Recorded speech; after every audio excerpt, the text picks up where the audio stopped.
There is a fear many parents carry today. It is quiet. It does not always look like panic.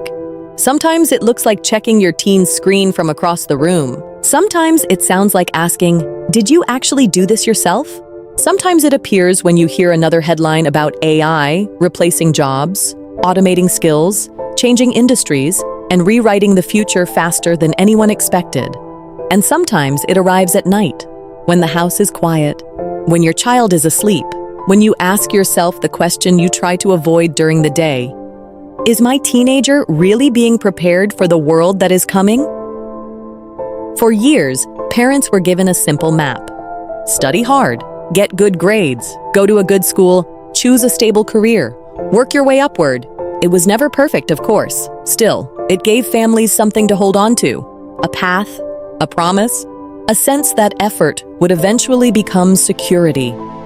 Then AI entered the room. At first it felt like a tool, something interesting, something impressive, something students might use to write faster, summarize faster, study faster.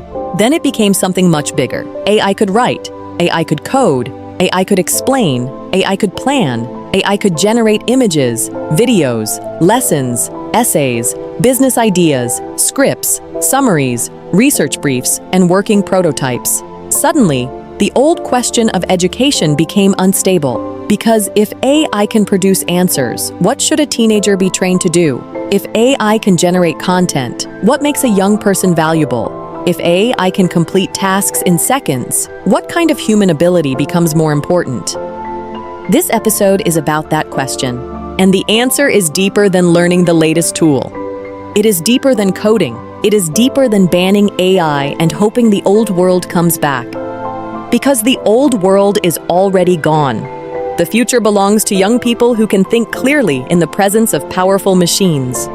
Young people who can direct AI without surrendering their own judgment. Young people who can turn ideas into real work. Young people who can create value when information is everywhere. That is the new advantage. That is the heart of superlearning. And it begins with a simple truth.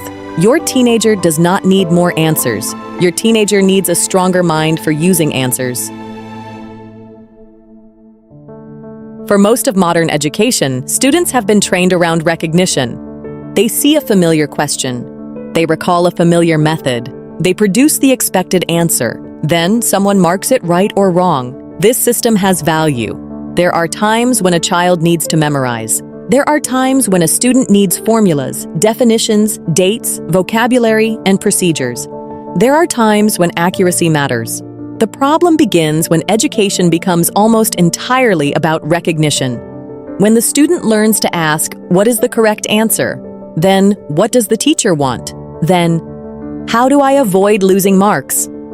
Over time, the student may become very good at school, very good at following instructions, very good at repeating approved answers, very good at staying inside the lines. For a long time, this could look like intelligence. In the AI age, it may become a trap, because AI is extremely good at recognition.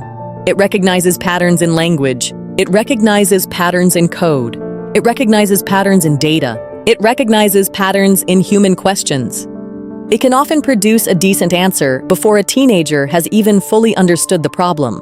That is why parents feel uneasy. They sense that something has shifted. They know that if their child is trained only to produce answers, the child is being trained for a game machines can increasingly play. This is where fear often takes over. Some parents say, "Then we should keep AI away from our children." Others say, "Then my child must become technical as early as possible." Both reactions are understandable. Parents want protection. Parents want certainty. Parents want to do something. Still, the real issue goes deeper. AI is becoming part of the environment. It will shape writing, research, communication, business, design, science, education, and leadership. So the better question is no longer, should my child use AI? The better question is, what kind of thinker is my child becoming while using AI? Because AI does something very revealing. It exposes the quality of the mind using it. A vague question produces a vague answer. A shallow prompt produces shallow output. A confused request produces confident-looking confusion. A clear mind gets more from AI. A curious mind gets more from AI. A trained mind gets more from AI. This is why prompting is more than typing. Prompting is thinking made visible. When your teenager asks AI for help, they reveal how well they understand the goal. They reveal whether they know the audience. They reveal whether they understand the constraints. They reveal whether they can judge quality. They reveal whether they can improve the first answer. That is the new classroom. Every interaction with AI can either weaken thinking or strengthen it. If a teen uses AI to escape effort, the mind becomes passive. If a teen uses AI to ask sharper questions, explore possibilities, test ideas, and improve work, the mind becomes more capable. The tool is powerful. The deciding factor is the thinking habit behind the tool. This is why the greatest danger in the AI age is passive intelligence. A teenager can appear productive while slowly losing the habit of thinking. They can generate an essay without wrestling with the idea. They can produce a summary without learning how to identify what matters. They can ask for a solution without understanding the problem. They can finish faster while growing weaker. And this is where parents must pay attention. Speed is seductive. Convenience is seductive. The child may say, "I finished." The real question is, what did you become stronger at? Did they become better at reasoning? Did they become better at judgment? Did they become better at seeing what was missing? Did they become better at making choices? Did they become better at creating something valuable? That is the difference between using AI and being used by AI. The future will reward young people who can direct intelligence, human and artificial, toward meaningful outcomes. That requires more than information. It requires perception. Before a teen thinks, they perceive. They notice certain things, they ignore other things. They frame the situation. They decide, often unconsciously, what the situation means. AI can be perceived as a cheating device. It can also be perceived as a thinking partner. School can be perceived as a grade factory. It can also be perceived as training for contribution. Failure can be perceived as humiliation. It can also be perceived as feedback. A difficult question can be perceived as a threat. It can also be perceived as an invitation to grow. Perception comes before behavior. A teen who believes, "I am bad at learning," approaches work differently from a teen who believes, "My learning process can improve." A teen who believes AI is here to replace me approaches the future differently from a teen who believes AI can help me build what I could not build alone. This is why parents need to be careful with the emotional environment around learning. If every conversation about AI begins with suspicion, your child learns to hide. If every conversation about school begins with grades, your child learns that performance matters more than growth.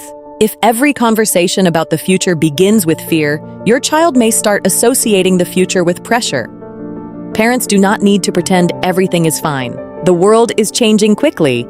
Some career paths will shift. Some skills will lose value. Some assumptions will collapse.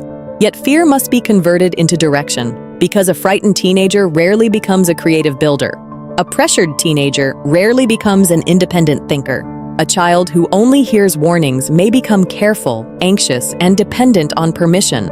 The parent's role is to help the teen see differently, to ask better questions, to look at situations from more than one angle, to explore alternatives before jumping to conclusions, to understand that the first answer is rarely the best answer, to develop the habit of asking, "What else could be true?" That question matters. What else could be true?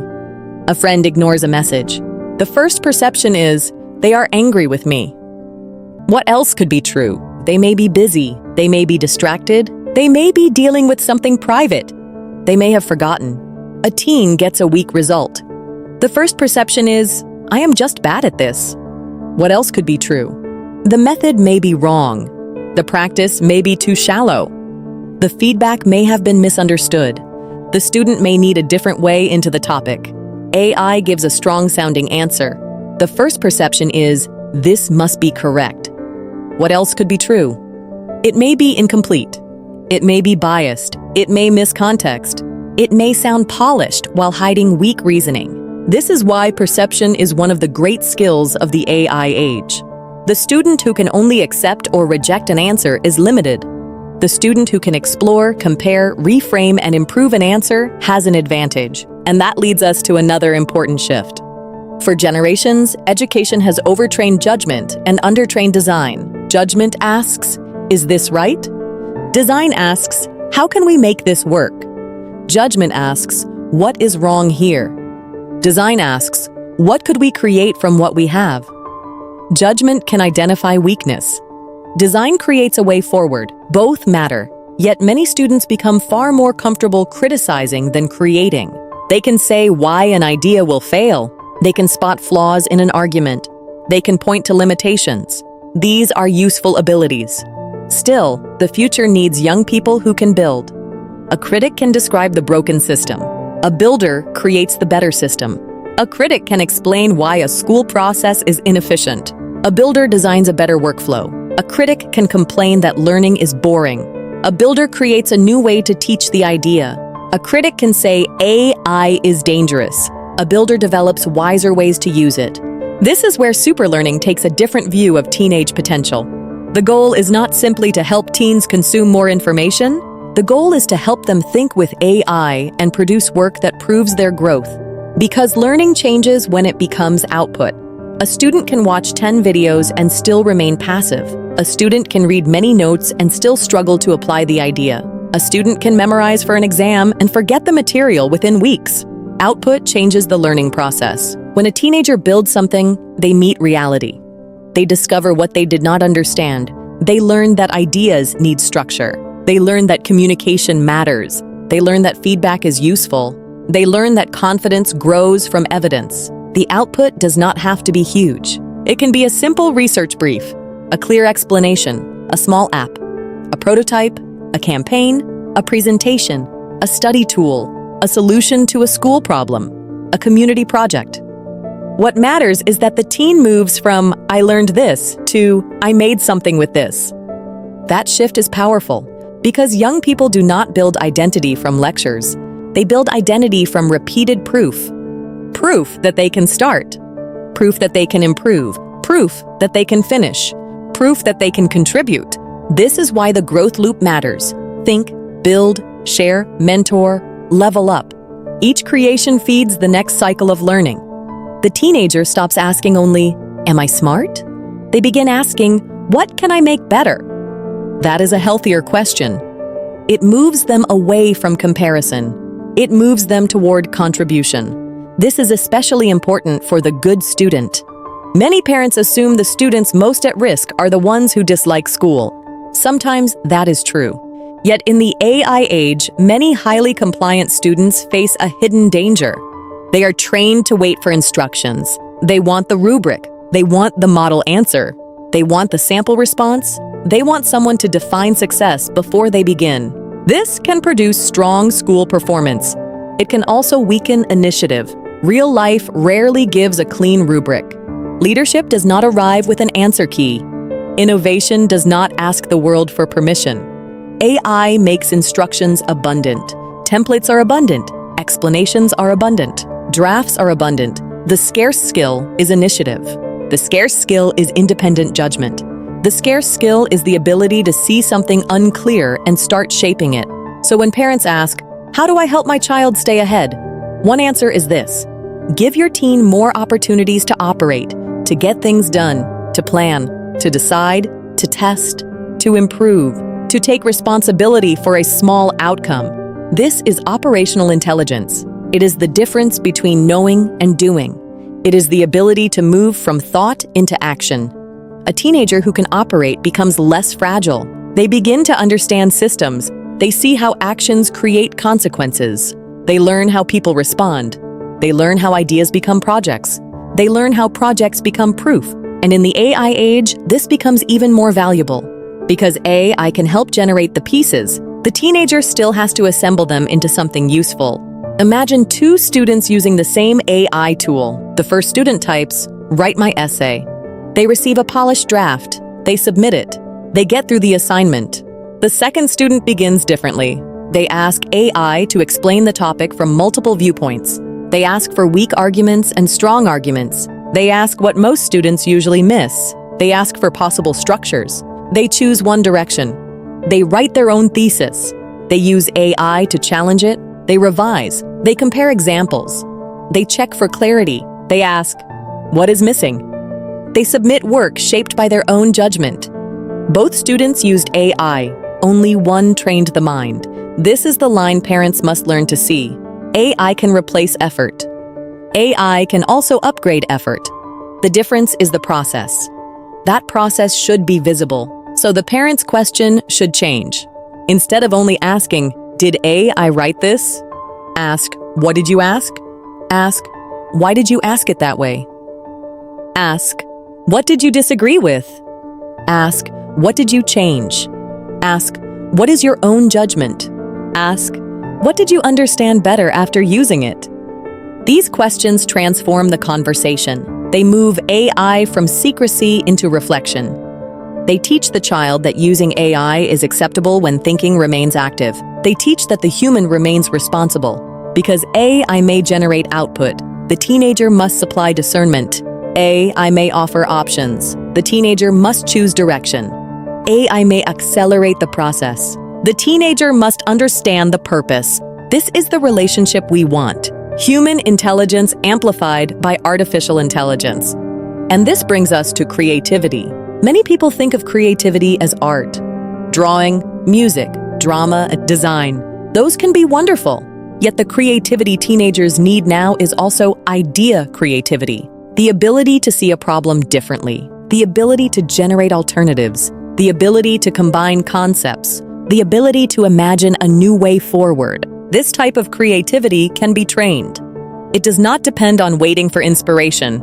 A teen can learn to challenge assumptions. They can learn to ask, what is the usual way people solve this?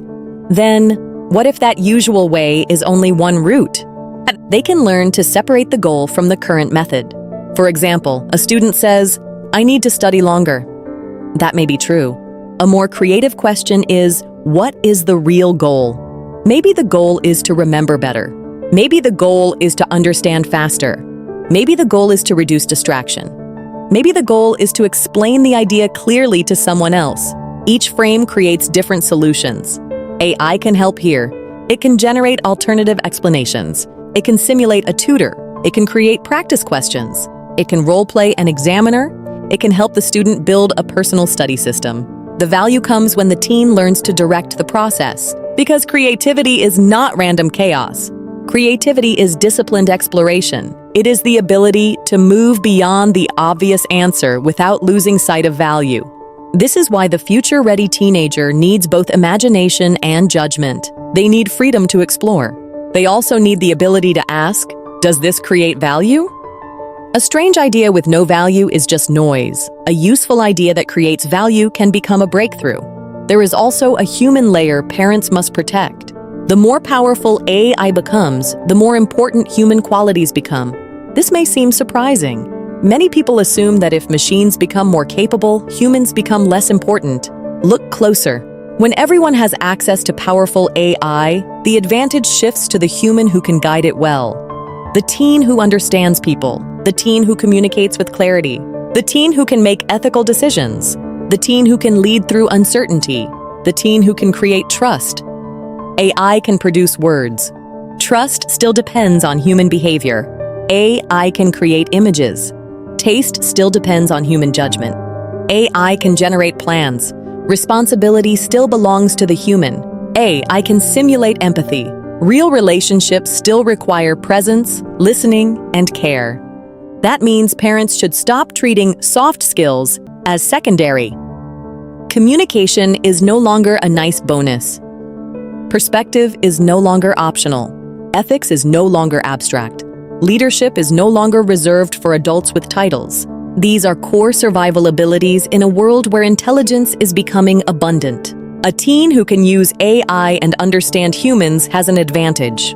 A teen who can build tools and build trust has an advantage. A teen who can think independently while using powerful systems has an advantage. This is the new human edge. So, what can a parent do at home? You do not need to become an AI expert. You do not need to keep up with every new tool. You do not need to understand every platform before your child does. Your role is deeper. You are shaping how your child relates to intelligence itself. Start by making thinking visible. When your teen gives an opinion, ask how they arrived there. When they use AI, ask what process they followed. When they face a problem, ask what alternatives they considered. When they make something, ask what they improved from the first draft. When they feel stuck, ask what part of the system is unclear. Parents can also build a home culture where open-ended questions matter. At dinner, ask questions that have no single correct answer. What is one problem at school that could be solved better? What is something adults misunderstand about teenagers? What is one skill that may become more valuable as AI improves? What is something AI does well, and where should humans remain careful? What is one thing you could build this month that would help someone? These questions train perception. They train judgment. They train initiative. They teach teens to look beyond the first answer. They also send a quiet message. Your mind matters. Your view matters. Your ability to think through complexity matters. That message is powerful because many teenagers today feel overwhelmed. They see adults anxious about the future. They see social media showing impossible standards. They see school pressure. They see AI doing things that used to feel impressive. Some teens may quietly wonder, what is the point of me? That question deserves tenderness, and it deserves a strong answer. The point of your teenager is not to compete with machines at being machines. The point is to become more deeply human in the presence of machines, to see what matters, to care about what matters, to create value around what matters, to use powerful tools with wisdom, to build something useful from their own curiosity, strengths, and sense of purpose. This is where education must go, beyond memorizing, beyond performing, beyond chasing marks, into thinking, building, and leading with AI. The future will keep changing. The tools will keep changing. The job titles will keep changing. Your child may work in industries that look very different from the ones we know today. So preparation can no longer mean storing knowledge for a fixed future. Preparation means developing the ability to adapt, to learn quickly, to unlearn gracefully, to ask better questions, to design better systems, to create useful output, to work with others, to guide AI with human judgment. This is the deeper promise of superlearning. A generation of teens who are not merely users of technology, a generation trained to think with it, to build through it, to lead around it. A generation that understands the machine can produce answers, while humans must still decide what is worth asking. If you are a parent listening to this, your fear is understandable. You are watching the world change faster than school systems can adjust. You want your child to stay relevant. You want them to have confidence. You want them to have a future that still belongs to them. So remember this. Your child's greatest advantage will not come from memorizing more than AI. It will come from thinking better with AI. AI can answer. Your teen must learn to question. AI can generate. Your teen must learn to judge. AI can accelerate. Your teen must learn to direct. That is the new edge. That is the new education. That is the work ahead. And perhaps, beneath all the fear, there is also hope. Because AI may reveal talents the old system missed. The teen who struggled with memorization may become a brilliant builder. The teen who disliked worksheets may become a powerful problem solver. The teen who seemed average in the old school game may become extraordinary when given the chance to create. Talent has always been wider than the system's ability to recognize it. Now we have a chance to widen the doorway. The future will not simply ask your child, "What do you know?" It will ask, "What can you do with the intelligence around you?" And the answer begins with how they learn to think today.